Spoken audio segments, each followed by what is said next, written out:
Hi hello friends, welcome to my channel. Friends, సోమవారం జరగబోయే episode ఇక తెలుసుకుందామా?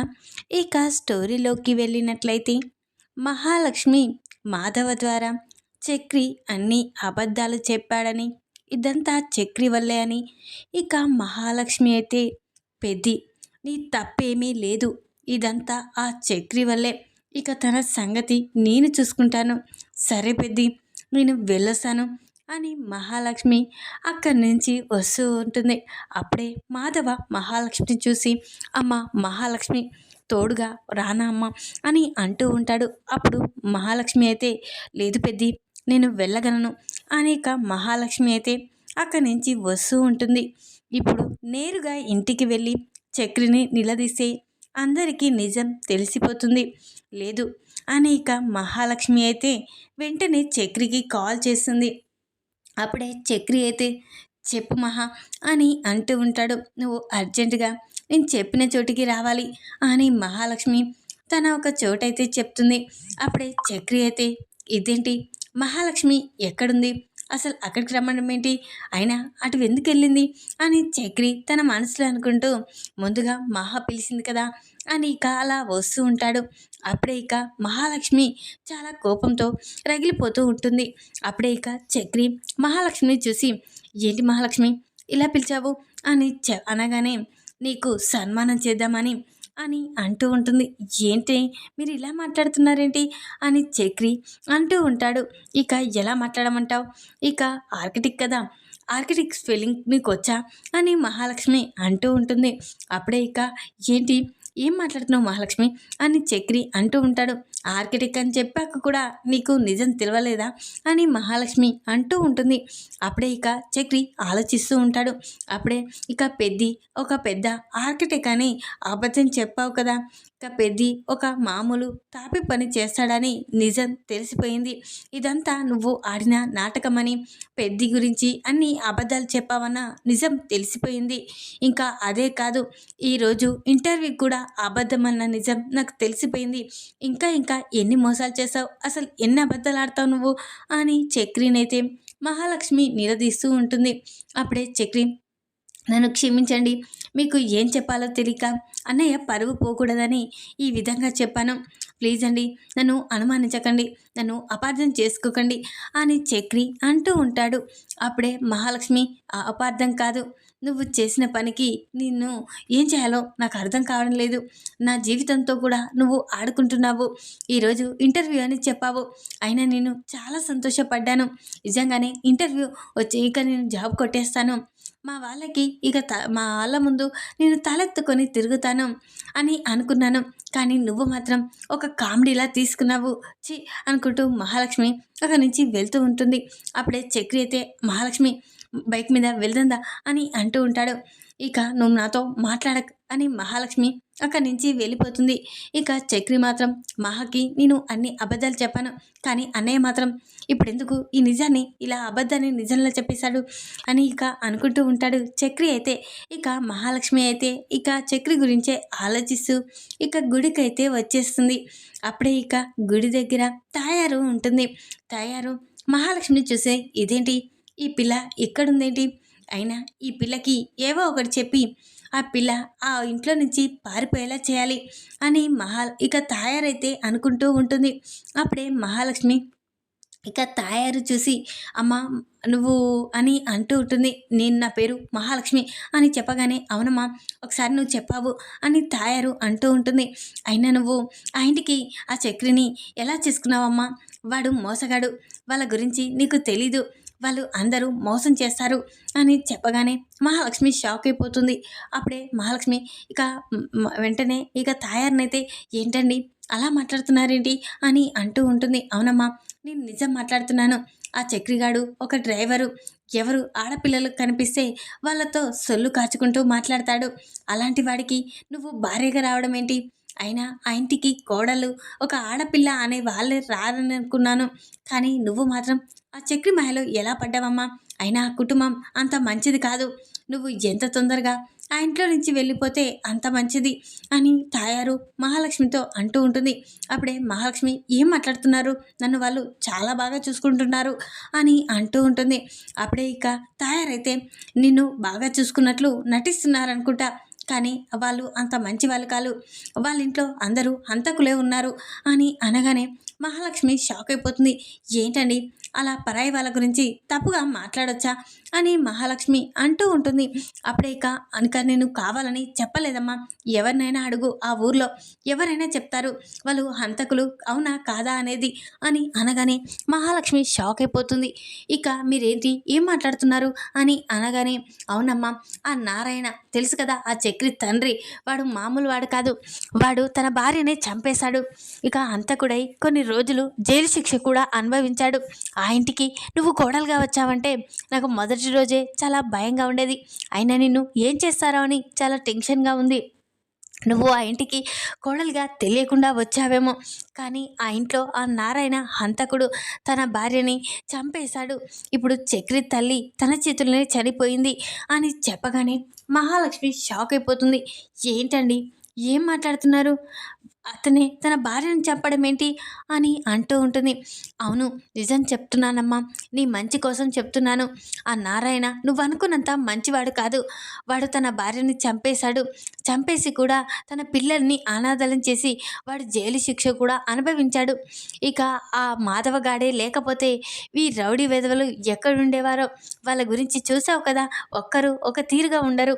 జర ఆ మాధవగాడే నయం, వాడి వల్లే వీళ్ళు బ్రతుకుతున్నారు ఇక అని తాయారైతే మహాలక్ష్మికి ఇక ఆ కుటుంబం గురించి లేనిపోనివన్నీ చెప్తుంది. అప్పుడే ఇక మహాలక్ష్మి ఇక అలాగే కుప్పగూలిపోతుంది. అమ్మ మర్చిపోయి కూడా మళ్ళీ ఆ ఇంట్లో అడుగు పెట్టకమ్మా, నిన్ను కూడా ఎవరో ఒకరు చంపేస్తారు అని తాయారు నీ మంచి కోసం చెప్తున్నాను అని తాయారైతే అక్కడి నుంచి వెళ్ళిపోతుంది. ఇక తాయారైతే నా మాటలు ఆ అమ్మాయి నమ్మేసింది. ఇక ఆ ఇంట్లో ఒక క్షణం కూడా ఉండదు.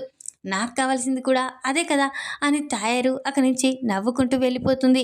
ఇక మహాలక్ష్మి మాత్రం ఇదేంటి, నేను అలాంటి ఇంటికి వెళ్ళానా, ఇప్పుడు నేనేం చేయాలి, అక్కడికి వెళ్ళి ఇక ఏం చేయాలి, ఇప్పుడు వా ఇంట్లో ఆ నారాయణ అనే వ్యక్తి తన భార్యని చంపేశాడని ఈమె చెప్పింది, ఇప్పుడు నేను ఆ ఇంటికి ఎలా వెళ్ళాలి, ఇప్పుడు నేను ఎక్కడుండాలి అని మహాలక్ష్మి చాలా కంగారు పడుతూ ఉంటుంది. అప్పుడే మహాలక్ష్మి ఇక ఒక్క క్షణం కూడా ఆలోచించకుండా ఆ ఇంటికి నేను వెళ్ళను, ఇక ఆ ఇంటికి అసలే వెళ్ళను అని ఇక ఎలాగైనా రూమ్ రెంట్కి తీసుకొని ఇక అక్కడే ఉండిపోతా అని ఇక మహాలక్ష్మి అయితే అక్కడి నుంచి నేరుగా టూలెట్ బోర్డు ఉన్న ప్రతి ఒక్క రూమ్ ఇంటి దగ్గరికి వెళ్ళి ఇక రూమ్ రెంట్కి దొరుకుతుందా అని అడుగుతూ అక్కడ మొత్తం వెతుకుతుంది. ఎవరైనా సర్టిఫికేట్స్ కావాలమ్మా, ఆధార్ కార్డు ఉండాలి, ఖచ్చితంగా ఆధార్ కార్డు లేనిది మేము రూమ్ ఇవ్వమ్మా, ఈ రోజులు బాగలేవు అని ఇక అంటూ ఉంటారు. అప్పుడే మహాలక్ష్మి ప్రతి ఒక్క ఇల్లు తిరుగుతూనే ఉంటుంది. ఎవరు ఇక ఆధార్ కార్డు లేనిది, ఎవరు వాళ్ళ ఇళ్ళలో ఇక మేము రెంట్కు రూమ్ ఇవ్వమని చెప్పడంతో అప్పుడే మహాలక్ష్మి చాలా బాధపడుతూ కూర్చుంటుంది. ఇప్పుడు నేనేం చేయాలి, ఆ ఇంటికి వెళ్తే నన్ను చంపేశారు, ఇక నేను రూమ్ రెంట్ అడిగితే ఎవరు ఆధార్ కార్డు అడుగుతున్నారు, ఇప్పుడు నేనేం చేయాలి అని మహాలక్ష్మి అలా ఏడుస్తూ ఉంటుంది. మరో పక్క ఇక మాధవ అందరూ ఇక ఇంటికైతే వచ్చేస్తారు. అప్పుడే అమ్మ మహా భోజనం చేద్దు రామ్మ అని ఇక మాధవ అరుస్తూ ఉంటాడు. అప్పుడే మహాలక్ష్మి ఎక్కడ కనిపించకపోవడంతో తన రూమ్లోకి వెళ్తాడు. అప్పుడే ఇక అక్కడ మహాలక్ష్మి కనిపించకపోవడంతో వెంటనే మాధవ అమ్మ మహాలక్ష్మి అని అంతటా వెతుకుతూ ఉంటాడు. అప్పుడే ఇక అక్కడున్న కేశవక్కనని ఒరేయ్ మీ వదిన కనిపించిందా అని ఇక అంటూ ఉంటాడు. లేదన్నయ్య, వదిన వచ్చినప్పటి నుంచి చూశాను, ఎక్కడ కనిపించలేదు అని కన్నా కూడా అంటూ ఉంటాడు. అప్పుడే ఇక చక్రి ఒరే చక్రి, మహాలక్ష్మి ఎక్కడుందిరా, నువ్వు ఒంటరిగా వస్తున్నావు అని అనగానే ఏంటన్నయ్య మహాలక్ష్మి ఇంటికి రాలేదా అని చక్రి అంటూ ఉంటాడు. అవునరా నీకు తెలీదా, నీతో రాలేదా అని అంటూ ఉంటాడు మాధవ్ అయితే. లేదన్నయ్య మహాలక్ష్మి రాలేదు, అయినా మహాలక్ష్మి నాతో నేను అబద్ధం చెప్పానని నీ గురించి నాతో మాట్లాడింది, ఇక తిరిగి ఇంటికే వచ్చేస్తుందేమో అనుకున్నాను, కానీ మహాలక్ష్మి ఇంటికి రాలేదా, దీనంతటికీ కారణం నువ్వే అన్నయ్య, నువ్వే మహాలక్ష్మికి నిజం చెప్పేశావు, నువ్వు ఆర్కిటెక్ట్ కాదని నేను అన్ని అబద్ధాలు చెప్పానని, ఆ కోపం మీద మహాలక్ష్మి ఎక్కడికైనా వెళ్ళిందేమో, దీనంతటికీ కారణం నువ్వే అన్నయ్య అని చక్రి మాధవని నిలదీస్తూ ఉంటాడు. అప్పుడే ఇక అక్కడున్న కేశవ అయితే, ఏంట్రా ఏం మాట్లాడుతున్నావు, నువ్వు చేసావు బుద్ధి లేని పనులన్నీ, ఆ అమ్మాయి అసలు నీకు పడేదేనా, అయినా నువ్వు నీ ప్రవర్తన తనకి తెలియదు అనుకుంటా, అయినా ఆ అమ్మాయిని ఏం చెప్పి మోసం చేసావురా, ఆ అమ్మాయి అసలు నాకు తెలిసి నిన్ను ప్రేమించినట్లయితే నాకు కనిపించడం లేదు, నువ్వే కావాలని తనని మోసం చేసి పెళ్లి చేసుకున్నట్లు అనిపిస్తుంది. ఇప్పుడు అన్నయ్య ఆర్కిటెక్ట్ కాకుండా ఆర్కిటెక్ట్ని అబద్ధం చెప్పి ఇక తనని అన్ని అన్ని అబద్ధాలు చెప్పి మోసం చేశావు. ఈ పెళ్లి కూడా ఒక మోసంతోటే జరిగిందేమో, నాకైతే అలానే అనిపిస్తుంది. నువ్వు మాత్రం ఖచ్చితంగా మోసమే చేస్తుంటావురా అని ఇక అంటూ ఉంటాడు. అప్పుడే ఇక చక్రి అయితే, ఒరేయ్ నా గురించి తప్పుగా మాట్లాడతావా అని ఇక వెంటనే చక్రి అయితే కేశవపై ఇక చేయి చేసుకుంటూ ఉంటాడు. అప్పుడే ఇక ఆ దెబ్బ అయితే వెళ్ళి మాధవపై పడుతుంది. అప్పుడే మాధవ చెంప దెబ్బ తాగడంతో అప్పుడే ఇక చక్రిని చూసి, ఒరేయ్ నువ్వు అన్నయ్యని కొడతావా అని ఇక వెంటనే కేశవ అయితే చక్రి చెంప పలగొడతాడు. అప్పుడే మాధవ అక్కడి నుంచి కన్నీళ్లు కారుతూ వెళ్ళి కూర్చుంటాడు. అప్పుడే ఇక, ఒరేయ్ నీ వల్లేరా మనని ఇంత పెంచి పెద్ద చేసి తల్లి లేని లోటు తీర్చాడు, నాన్న మాత్రం మనని ఆ రోజు వదిలేశాడు, కానీ ఈరోజు మనకు తల్లిదండ్రి లేని లోటు నా అన్నయ్యే తీర్చేశాడు, అలాంటి అన్నయ్యపై చేయి చేసుకుంటావా అని అంటూ ఉంటాడు కేశవ అయితే. అప్పుడే ఇక చక్రి అయితే, సారీరా నేను నిన్ను కొట్టబోయి అన్నయ్యని కొట్టానురా అని ఇక ఏడుస్తూ ఉంటాడు. అప్పుడే ఆ విషయం అన్నయ్యకి చెప్పి అన్నయ్యని ఇక తన బాధపడకుండా చేయాలరా అని ఇక కేశవ అనగానే అప్పుడే చక్రి వెంటనే మాధవ రూమ్లోకి వెళ్తాడు. అప్పుడే, అన్నయ్య నన్ను క్షమించన్నయ్య, నేను కేశవ గారిని కొట్టబోయి నీకు తగిలిందన్నయ్య, నన్ను క్షమించన్నయ్య, నేను తప్పు చేశానన్నయ్య, ప్లీజ్ అన్నయ్య, నేను అబద్ధం చెప్పి తప్పు చేశాను, నన్ను క్షమించనయ్య, ఆ కోపంతో మహాలక్ష్మి ఎక్కడికి వెళ్ళిందో ఖచ్చితంగా ఇంటికి తీసుకొస్తానన్నయ్య, ప్లీజ్ అన్నయ్య, నేను నిన్ను కొట్టలేదన్నయ్య అని ఇక చక్రి అయితే మాధవ్ని బ్రతిమలాడుతూ ఉంటాడు. అప్పుడే ఇక మాధవ్ అయితే, సరేరా నాకు కూడా అర్థమైంది, కోపంలో నువ్వు ఆ విషయంలో ఏం చేసావో నాకు తెలుసు అని ఇక అంటూ ఉంటాడు. ఇక మాధవ్ అయితే అప్పుడు, అమ్మ మహాలక్ష్మి ఎక్కడున్నావమ్మా అని మాధవ ఇక వెంటనే, ఒంటరిగా ఉండడం మంచిది కదమ్మా, ఇంటికి వచ్చేయమ్మా, ఎక్కడున్నావో అని ఇక మాధవ మహాలక్ష్మిని గుర్తుకు చేసుకొని చాలా బాధపడుతూ ఉంటాడు. ఇక నిన్ను నమ్ముకొని వచ్చిందిరా అమ్మాయి, నిజంగానే నట్టెట్లా ముంచేశావు అని ఇక మాధవ అంటూ ఉంటాడు. నిజంగానే అన్నయ్య, నేను మహాలక్ష్మికి అన్ని అబద్ధాలు చెప్పి ఈరోజు మోసం చేశాను, అందుకే ఇల్లు వదిలి వెళ్ళిపోయిందేమో, అటు తల్లిదండ్రులు కూడా వద్దనుకున్నారు, ఇప్పుడు ఎక్కడుందో ఏమో అని కేశవ కన్నా ఇక చక్రి అందరూ మాట్లాడుకుంటూ ఉంటారు. అప్పుడే ఇక మహాలక్ష్మి అయితే ఎక్కడ రూమ్ అద్దెకు దొరకకపోవడంతో తిరిగి ఇక మహాలక్ష్మి అయితే మాధవ ఇంటికైతే వస్తూ ఉంటుంది. అది చూసిన కన్నా వెంటనే, అనయ్య వదిన వచ్చేస్తుంది అని అనగానే అప్పుడే మాధవ, కన్న, కేశవ, చక్రి అందరూ చాలా సంతోషపడుతూ ఉంటారు. అప్పుడే ఇక వెంటనే మాధవ పరిగెత్తుకుంటూ వచ్చి, అమ్మ మహా ఎక్కడికి వెళ్ళావమ్మా, నీకోసం వెతకని చోటు లేదు, నీకోసం అంతా వెతకాము, కానీ నువ్వు మాత్రం ఎక్కడా కనిపించలేదు, ఎక్కడికి వెళ్ళావమ్మా అని అంటూ ఉంటాడు. పెద్ది నేను ఇక్కడ ఉండాలనుకోవట్లేదు, నేను అద్దెకి రూమ్ తీసుకుందామని వెళ్ళాను, కానీ ఎవరు ఇవ్వడం లేదు, నువ్వు ఎలాగైనా నాకు ఈ ఇంట్లో నుంచి విముక్తి కలిగించాలి, నేను ఇక్కడ ఒక నిమిషం కూడా ఉండను పెద్ది, నన్ను వెంటనే ఇక అద్దెకి రూమ్ తీసుకొని నన్ను అక్కడ తీసుకువెళ్ళాలి, ప్లీజ్ పెద్ది, ఎవరైనా అద్దెకి రూమ్ ఇస్తారేమో అడుగు అని ఇక అంటూ ఉంటుంది. ఇక మహాలక్ష్మి అయితే అప్పుడే ఇక మాధవ్ అయితే, ఏంటమ్మా ఏం మాట్లాడుతున్నావు, ఇప్పటికిప్పుడు రూమ్ ఎలా ఇస్తారు, ఇక నేను తొందరలోనే చూసి పెడతానమ్మా అని అంటూ ఉంటాడు. మాధవ్ అయితే అప్పుడే ఇక మహాలక్ష్మి అయితే, లేదు పెద్ది, నేను ఇలాంటి ఇంట్లో ఉండను పెద్ది, ఈ ఇల్లు హంతకుల ఇల్లు అని చాలామంది మాట్లాడుకుంటుంటే విన్నాను, అయినా మీ నాన్న మీ అమ్మని చంపేశానంట, దానికి కారణం ఏంటో నాకు తెలియదు, కానీ ఇక ఇలాంటి ఇంట్లో నేను భయపడుకుంటూ ఉండలేను పెద్ది, వెళ్తాను, మీరు రూమ్ రెంట్కు చూడకున్నా ఈరోజు వెళ్ళిపోతాను, ఎక్కడైనా ఉంటాను, గుడిలోనైనా ఉంటాను, కానీ ఇంట్లో మాత్రం ఉండను అని మహాలక్ష్మి చక్రితో మాధవతో అంటూ ఉంటుంది. అప్పుడే మాధవ, అమ్మ మహాలక్ష్మి ఏంటమ్మా అంతకుల కుటుంబం ఏంటి అని అనగానే, పెద్ది నీతో మాట్లాడాలి, ఒకసారి పక్కకు రా అని మహాలక్ష్మి ఇక మాధవని తీసుకొని పక్కకు వస్తుంది. అప్పుడే, ఏంటమ్మా అంతకులు అంటున్నావేంటి, అసలు నాకేమీ అర్థం కావడం లేదమ్మా అని అంటూ ఉంటాడు మాధవ్ అయితే. అప్పుడే ఇక మహాలక్ష్మి అయితే, పెద్ది నీకు ఒక నిజం తెలియదో నాకు తెలీదు, కానీ నీకు ఒక నిజాన్ని చెప్తున్నాను అని మహాలక్ష్మి అనగానే, అప్పుడే చెప్పమ్మా అని మాధవ అంటూ ఉంటాడు.